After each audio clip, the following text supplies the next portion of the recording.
Now we're gonna trim this fuel line a little bit. Maybe like right there.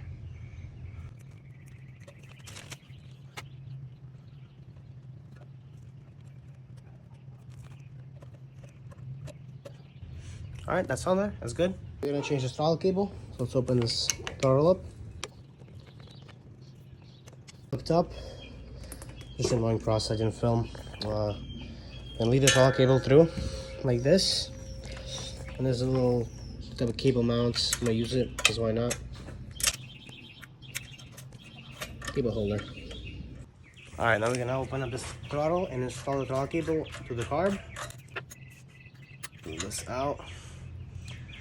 Now what you're gonna do is you're gonna reach this throttle cable through